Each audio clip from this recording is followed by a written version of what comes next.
Hi, how are you? It's Finnabair and welcome to my studio. I hope you are ready to get inspired because this video is part of Finnabair design team YThop, which means we were all inspired by one topic, steampunk, birds and bees, and we decided to stick to one form, which was freeform ATC. So ATC cards, so artist trading cards of all possible forms and shapes. Please remember to visit all of the videos and leave the comment if you would like to win one of the prizes. Sit back, enjoy, and I hope you are going to love it. Combination of artist trading card, steampunk and birds and bees, it may be a lot, but quite quickly I realized what I really wanted to do is a set of mechanical steampunk birds. And to start my whole creative process, I just took a piece of chipboard and my pencil and decided I want to start from scratch. I'm going to make my own sketch and then replicate that 2 or 3 times until I have set of bird bodies I can later decorate and color. That was my plan, and after a few hit and miss, I found the right size and the right shape that was inspired a little bit by the parrot shape. So I started doing these, and soon I had 3 parrot bodies ready. In the project like that, the very beginning, it just doesn't have to be close to perfection because the final result looks nothing like the first layer. So I wasn't too stressed that maybe my birds were not too straight and maybe a little bit too big or maybe too small. It was all just the beginning, and then the whole look would come from all the layers and all the elements I'm going to put on the top. Well, then my creative thinking started. I was looking for the textures or elements I can put on the bodies of my birds.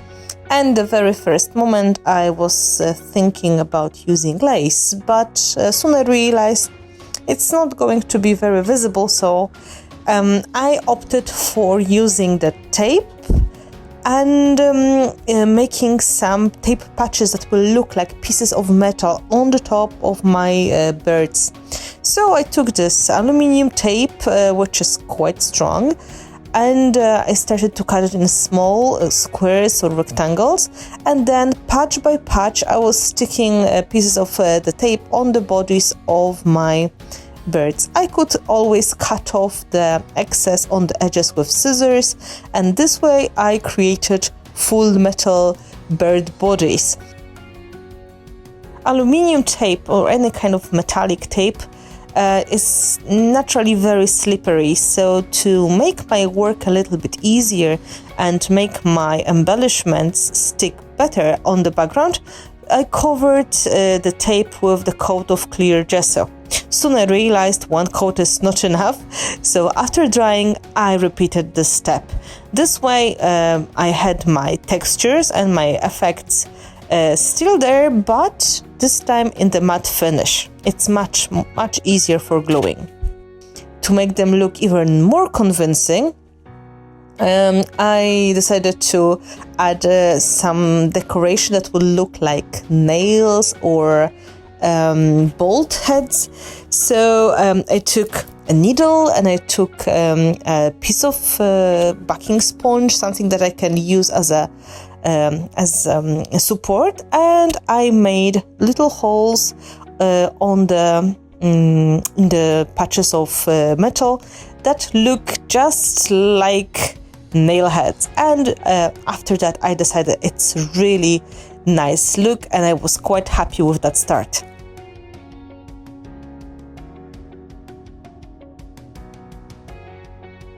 When my clear gesso was dry, I could start gluing the elements which I picked for my birds. Before I started gluing process, I gathered a lot of small embellishments and found objects on my table, and by measuring, checking, thinking, I picked sets that would be creating the details of each bird. This way it will be much easier for me just to glue things efficiently without making everything dirty with my fingers. It's a little bit of the creative process. You have to look through all the options you have, looking especially on the smaller elements that may be nice details. And of course, you will also need good adhesive. That's why on my table there was heavy body gel from my Basics collection. This gel medium is going to hold all of the elements in place forever, and they're going to be very, very safe on the top of the bird. Step by step, I was decorating my first bird. This one has 2 legs, which are made of the little leather pieces, like a little belt that I cut in half. Then there's a piece of lace, and then this quite big metal clip, which is in fact candle holder. And then I started to fill that composition with the small mechanical cogs and some mold elements. Finally, I added a very small nail head as a nose of the bird, and I think that looks very cool.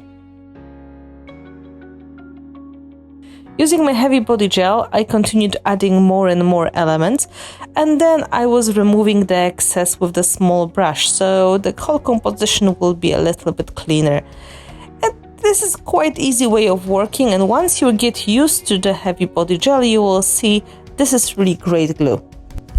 One of the last details I decided to add were some staples, which I put on the parrot's face, because there was an empty spot that I thought is not really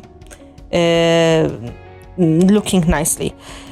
After my parrot was ready, I left it to dry. Of course, you can do it with the heat gun as well. First thing I was sure I want to use, they were metal leaves from the packaging, which is called Woodland Ferns. They were perfect feathers for the parrot's tail. So these ones were ready on the table, and I started decorating each of the birds by sticking the ferns first. And then I was able to build the composition on the top using smaller bits and pieces, some elements made from the molds, but mostly small cogs and gears from sets of my mechanicals, and some found objects that were somewhere on my table. For example, metal clip that was used in the past to hold the candles on the Christmas tree, or a little light bulb, or some pieces of things that you can find in the basket with the sewing supplies. You know, whatever you can find and it looks promising, it may work.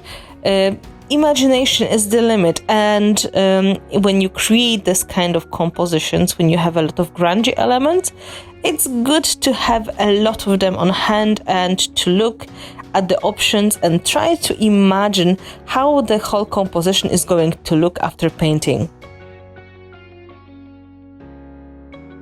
My second parrot was decorated with the composition of the bigger mechanical cogs and wing that I made in one of my molds as well, together with some really cool sewing supplies and quite inspiring little bits and pieces coming from my electrical leftovers box. And I don't really know all of the names in English, to be honest, because they are very technical words, but you can imagine there are little pieces of wires or cables or generally elements that you can find inside of some home appliances such as old radio or TV. Step by step, I was decorating my Steampunk Parrot, and after first elements were glued down, and I started adding smaller ones. On some point I decided I will dry it a little bit as well, so my work will get a little bit easier. I started with the bigger elements and using heavy body gel continued with the smaller ones, and finally the smallest. This way, very quickly, my parrot started to look very interesting. In the meantime, I created the third bird, so in the end there will be 3 parrots in this set, and each of them will have a special name. So I decided to name one Edison, one is going to be Newton, and one is going to be Tesla. So my steampunk birds will need proper drying with the heat gun before I will start painting them. And it took a while because there was a lot of layers, but with the heat gun or a bit of patience, you are going to get there. When Newton, Edison and Tesla will dry, I could start putting black gesso on the top of the birds, and I did it patiently using quite a big brush to start and then adding finishing touches with the smaller one. Each bird was painted on both sides because I didn't want to have the ugly back of the ATC because in reality, you're supposed to exchange these objects with your friends. So you don't want to have ugly part you have to finish later. Just paint everything at one time. Black gesso dries very quickly and turns matte, and works perfectly with metallic paints or waxes because helps them shine a lot. I decided to start with the metallic paints, so I picked colors from Art Alchemy metallic collection I made for Prima, and I wanted to decide on the basic colors of my 3 parrots. In the end, I started with first aged brass color, which is quite similar to copper, and I took a big brush and dry brushed the paint on the top of one of the parrots. Slowly I tried to cover the whole ATC card, but I also wanted to have some shadows visible, so I didn't go too deep with my brush. It was more of the patient dry brushing instead of complete repainting. My second parrot, Tesla, I decided to paint with silver color, and in my metallic range there is color which is called Silver Spoon, which is lovely, quite dark shade of silver. And the same way as I did with the first parrot, Newton, I just dry brushed a nice coat of that paint on the top of my steampunk parrot. I also painted the back, so it's going to be also quite pretty. For my third bird, I decided to make my custom color because I wanted this to be as copper as possible. And I've picked rustic brown, which are mixed with flame metallic paint. And I just dry brushed this mixture on the top of my last steampunk parrot, just repeating the same steps as I did before. I dried all of the birds quite properly, making sure the acrylic metallic paint is going to get completely permanent, and then I could start with the next layer. And this time I decided to highlight some of the details of the birds so they will be more dimensional and more visible. For this purpose, I picked metallic white pearl paint, which is neutral shiny white color.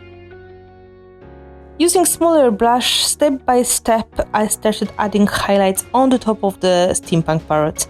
I was cleaning off the excess of the paint from the brush every time when I was dipping it into the paint. I was also removing the excess on the piece of paper towel. This way it was easier to control how much paint I have on the brush and just give a highlight instead of complete repainting.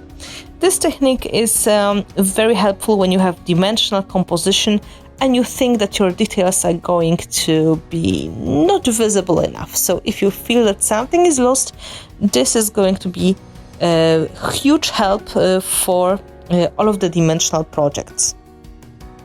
I dried my Steampunk Parrots again, and I started working on the details of the painting. Now I decided to switch to liquid acrylics, transparent, very strongly pigmented paints, and the first color I was applying was color black ink, which I started to use like a shadow that is going to make my dimensional effect even more dramatic. So I picked very small brush, a bit of water, and step by step I started adding black liquid acrylic into the deeper parts of the composition, trying to go around the details, creating shadows, making more deep effects, especially in the bottom parts. Liquid acrylics are very strongly pigmented paints, so if you are afraid that you're going to put too much color, it's really a great idea to take smaller brush, so you can't take too much paint at one time. Smaller brush is going to also help you to get into the details and paint your project a little bit more precisely.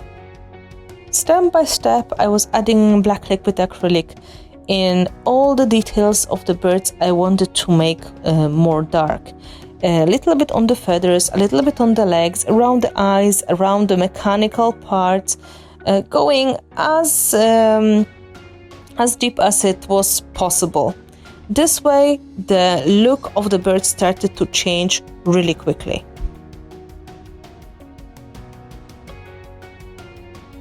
For the next step, I prepared more of the liquid acrylic colors, and I decided to start with shades of red and orange, with tiger, orange and carmine, which are going to be great to make the projects more rusty, more steampunk mechanical looking. So using the same small brush, patiently and in a delicate way, dipping my brush a lot in the water, I started adding colors of the rust in the selected places of the bird, trying to create the look that in some parts those mechanisms are not so well kept as they should be, and the rust is gathering in some of the spots. When I decided there was a bit too much of the paint in each place, I was able to remove that excess with a baby wipe or the paper towel. This is because I was painting on the top of the metallic paint, which is a bit resistant, and this way it was easy to regulate how much of the paint I want to have in each place. Of course, after drying, liquid acrylics are going to be completely permanent, so I have to make all the changes before it was too late.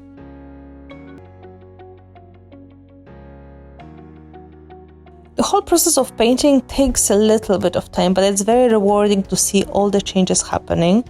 And the good news is, because you're using small brush, you can be really delicate and you can make really precise changes. So using my carmine color, I decided to repaint every bird first and then decide if I need to add anything more.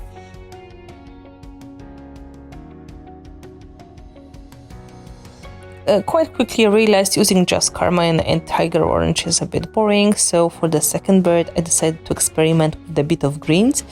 And on my palette I have the emerald and avocado, two shades of green liquid acrylics.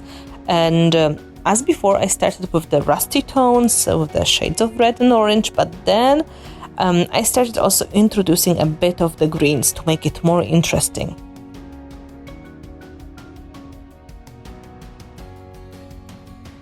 Finally, it was time for the third parrot, and this time I decided to go with the same idea, a combination of the reds, rusty reds, oranges with the tiny bit of greens, but this time My greens were a bit more dirty and a little bit more limited. So in the end, I finished the whole process with 3 completely different looking steampunk parrots. It was really rewarding to see this happening, and it was great to be able to play with different color shades to make them really different from each other. Of course, every bird has its own personality. Liquid acrylic paints are great not only for complete repainting but also finishing touches of different kinds. And if you have nice prepared surface and you are going to have lighter colors in the background, these paints are going to really shine and show very vibrant colors. You can always add them step by step, layer by layer, but if you do so, please remember, start with the lighter colors and then go to the darker ones if you'd like to see the colors changing. Of course, I added black first as a shadow, but that was done intentionally, and what I wanted to get were quite dramatic darker tones turning into a nice colorful palette.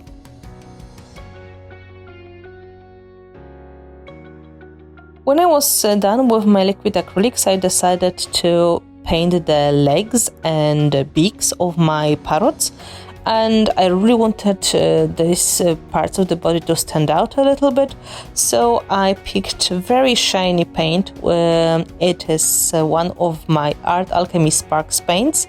This one is called Unicorn's Hair, and it's a beautiful shade of like champagne color. So using 2 coats, I covered beaks and legs of my parrots, and I dried this paint completely before I was adding some finishing touches.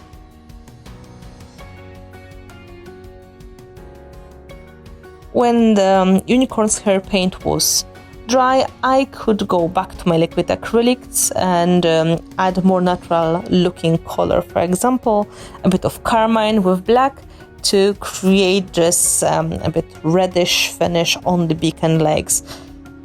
It's quite easy to layer one acrylic paint on the other, and it's really rewarding process as well. So it's fun, and you may just realize it's very hard to stop yourself from adding more and more.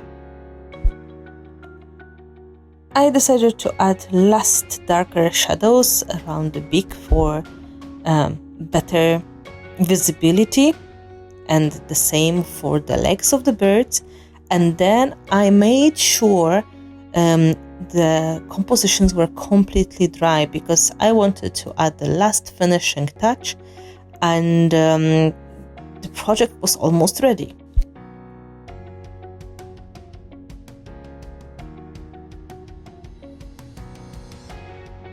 Edison, Tesla, and Newton were painted and almost ready to go.